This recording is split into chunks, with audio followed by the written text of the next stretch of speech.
Support for the Leadoff on WGLT and WGLT.org comes from the Central Illinois Regional Airport, offering seasonal nonstop service to Denver. Outdoor concerts, hiking, and more activities in the Mile High City are one flight away on Frontier Airlines. Close, convenient, Sierra. More at CIRA.com.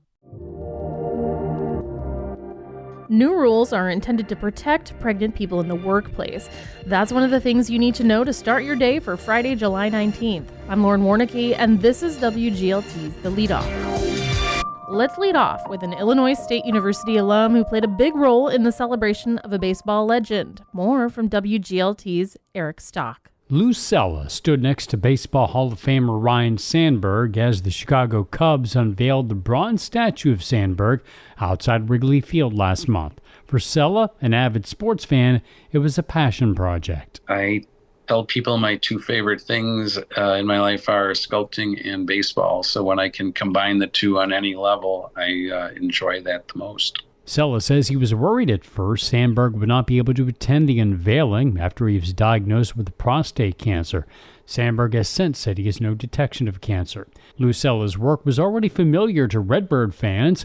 The Doug Collins Will Robinson statue outside CEFCU Arena, that was him. Cella says he didn't know much about the legendary basketball player and coach when he took on the project over a decade ago, but he soon came to appreciate what Collins and Robinson meant to the university. Once I'm working on them, I take them all very personally, and it doesn't matter who they are. Robinson was the first black head coach in Division I. Cella adds he would like to work with the Redbird community once again to help students who are interested in the fine arts like he was.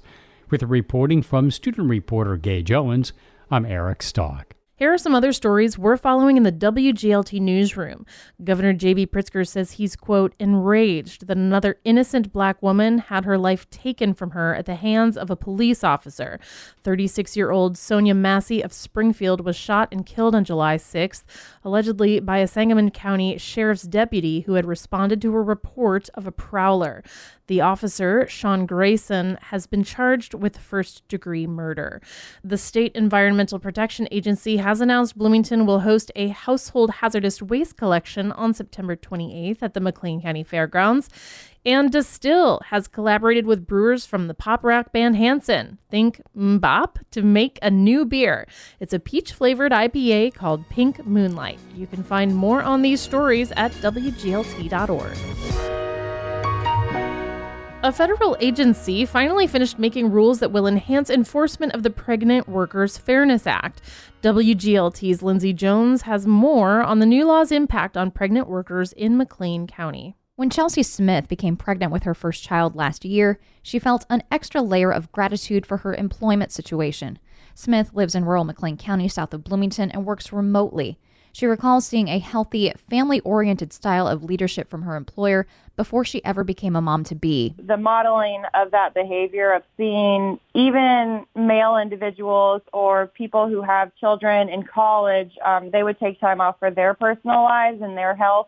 That was super big for me because I have never felt that in other places of employment. And when she did become pregnant, Smith knew there was a new law in place called the Pregnant Workers Fairness Act, which entitles workers to reasonable accommodations on the job throughout their pregnancies and shortly after giving birth. Smith is grateful that she's never had to flex that law to get any help that she needed. Seeing that is what empowered me. I would say absolutely. If I was never seeing that in the workplace, I don't know if I would have felt as comfortable as expressing my needs. So being able to openly communicate my needs because I saw others communicating theirs was important for me. But not every workplace is this accommodating, and not every job can be done remotely. Some are more physical than others.